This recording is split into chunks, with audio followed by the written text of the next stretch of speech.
What happens when a Hollywood legend's polished armor is pierced by a single question from a son? New York City hums with its restless energy, a kaleidoscope of honking cabs, glowing billboards, and a faint scent of roasted chestnuts drifting through the autumn air.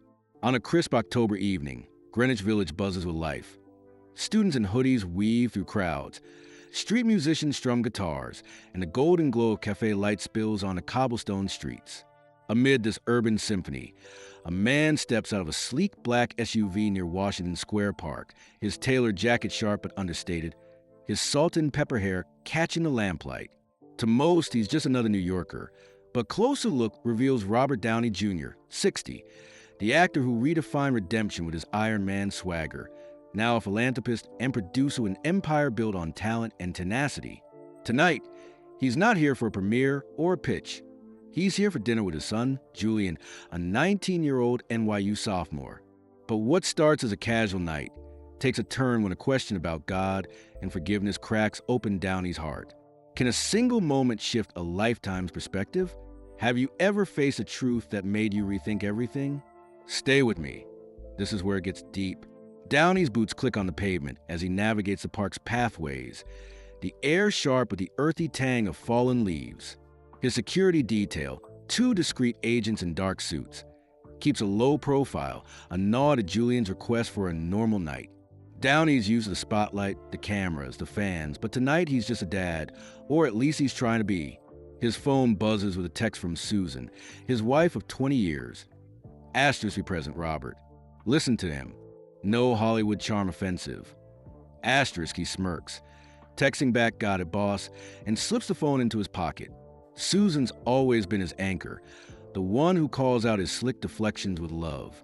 At 19, Julian's carved his own path at NYU's Tisch School, studying film with a minor in philosophy, a choice that makes Downey both proud and a little nervous. Philosophy tends to stir up big questions, and Downey spent decades dodging the heavy ones. He spots Julian under a lamppost, all 6 feet 4 inches of him, leaning against a tree, scrolling his phone. Julian's got his dad's sharp cheekbones, but his mom's calm eyes, his dark hair cropped short, dressed in jeans, a flannel, and sneakers that look like they've seen a few late-night adventures. He's opted for a shared apartment over Downey's offer of solo penthouse, insisting on a real college experience.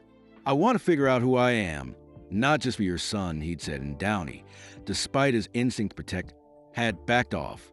Julian looks up, his face lighting with a grin. Dad! He calls, pocketing his phone and pulling Downey into a hug. Downey laughs, clapping his son's back, still adjusting to reaching up instead of down. Looking good, kid. College agrees with you. Julian steps back, eyeing him. You too. LA's keeping you young. Or is it the kale smoothies? Downey snorts. Blames Susan. She's got me on a health kick. They fall into step, heading toward a small Italian joint Julian picked, Trattoria Bella, tucked down a side street. I could have gotten us into any spot in the city, Downey says, half teasing. I know, Julian replies, smirking, but this place is legit. Fresh pasta, no paparazzi. The owner's cool about privacy. Downey nods, impressed. He's used to calling the shots, but tonight he's following Susan's advice. Listen, don't lead.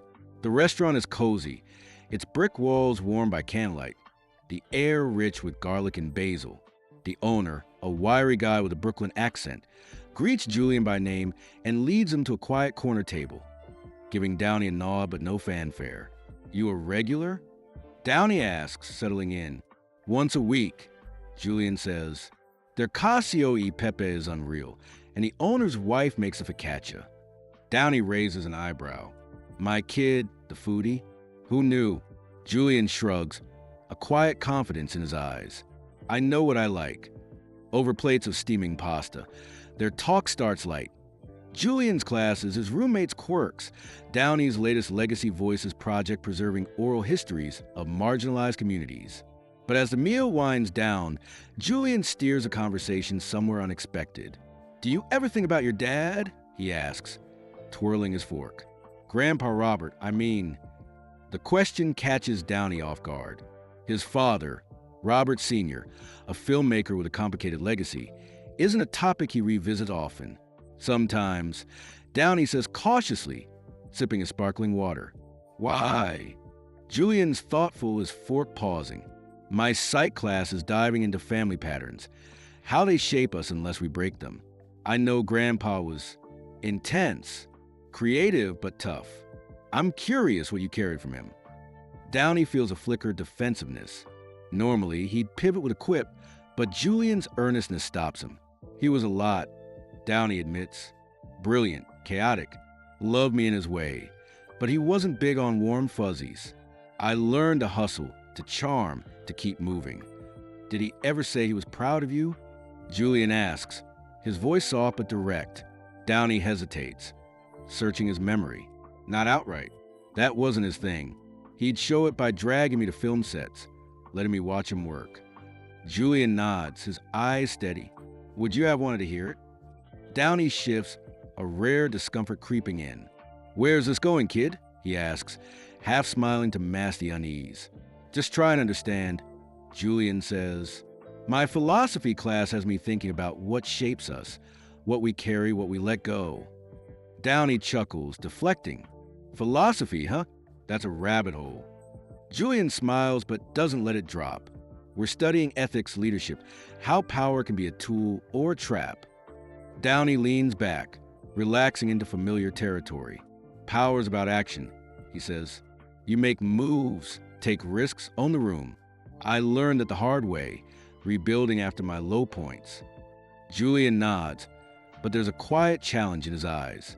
Sure, but we're reading about servant leadership, using power to lift others, not just yourself. It's a different kind of strength. Downey's eyebrows shoot up. He's not used to his kids pushing back. But Julian's tone isn't confrontational, just firm, like Susan's when she's cutting through his bravado.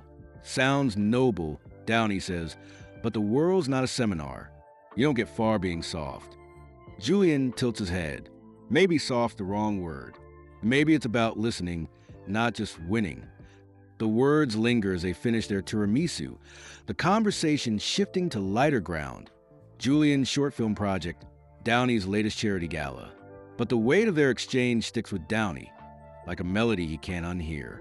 Want to walk to the park? Julian suggests as they step outside, the night air cool, the park's lampposts casting pools of light. Downey glances at a security team, who nod reluctantly. Let's do it, he says, surprising himself. They stroll past the park's marble arch, its glow framing the start of Fifth Avenue.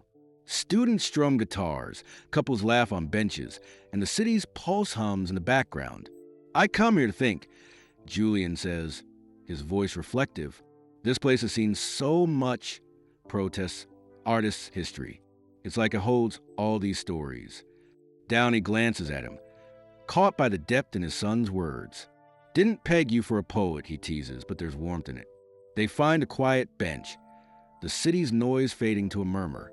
Julian's silent for a moment, then asks, do you believe in forgiveness, Dad?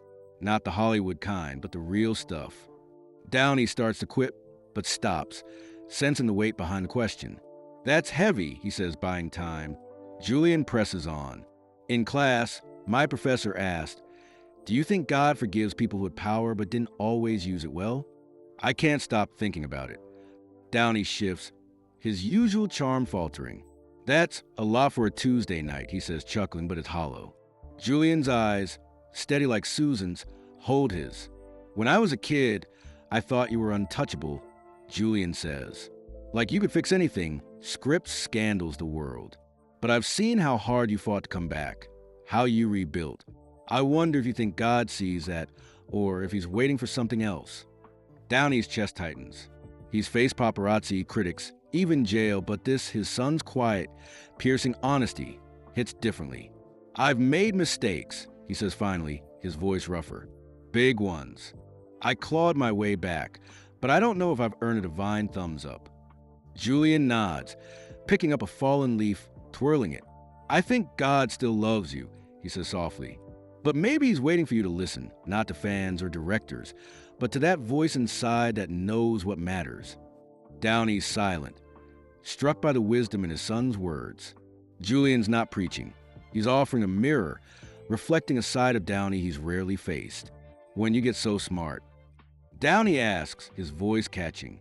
Julian smiles, self-deprecating. Mom's grace, your grit, and too many late-night philosophy readings. He pauses, the leaf glinting in the lamplight. We're studying kairos in class, the Greek idea of the perfect moment for change. I think maybe this is one. Downey leans back, looking at the arch. Its marble a silent witness to decades of human stories. You think this is my kairos? He asks, half serious. Julian shrugs. Could be.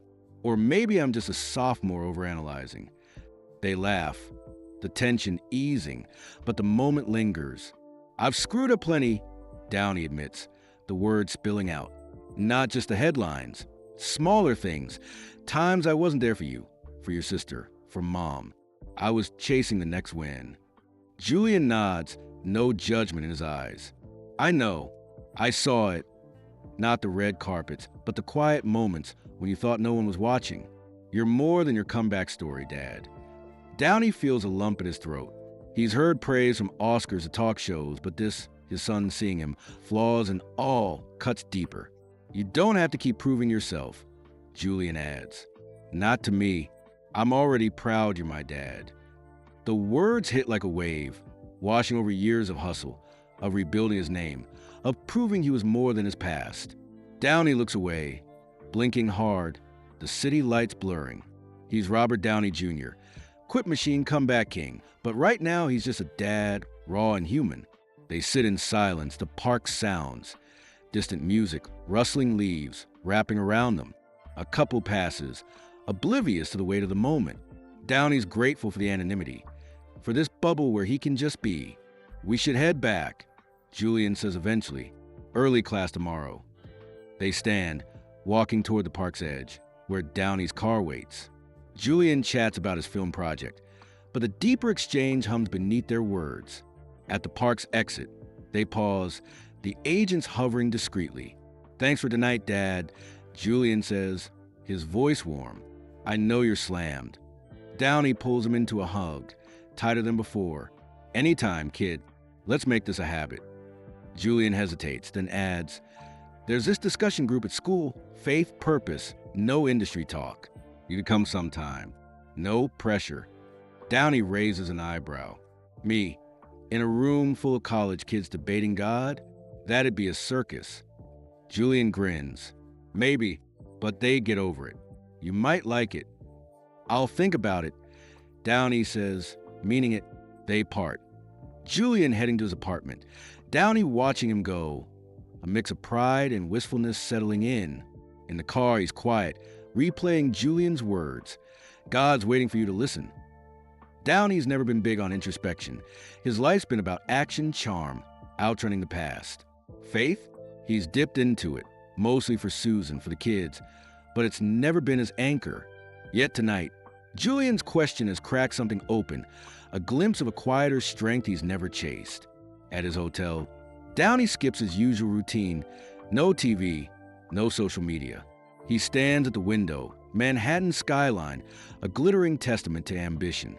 He's built a legacy, blockbusters, charities, a family. But what about the shadows, the moments he missed, the peace he's never sought? He thinks of his father, Robert Sr., whose love came through art, not words. He thinks of Julian, who's found a clarity Downey envies. And he thinks of God, not the photo op version, but the one Julian described, patient, listening, offering room to choose. Downey doesn't pray. He wouldn't know where to start. But he sits in the silence, letting Julian's words settle. Kairos, the right moment. Not a flashy redemption arc, not a headline, just a whisper possibility. That even now, after 6 decades of wins and losses, there's space to be more than his story. As he drifts asleep, the image of Julian twirling that leaf lingers, a golden reminder that some moments hold the power to shift everything. What's your kairos? Have you ever been hit by a question that made you rethink your path? Hit that subscribe button for timeless tales to catch more stories that dig deep and spark change. Drop your thoughts below. Would you have answered Julian's question like Downey or deflected? Can one conversation really reshape a life? Like, share, and let's keep these moments alive. Your story could be the next spark.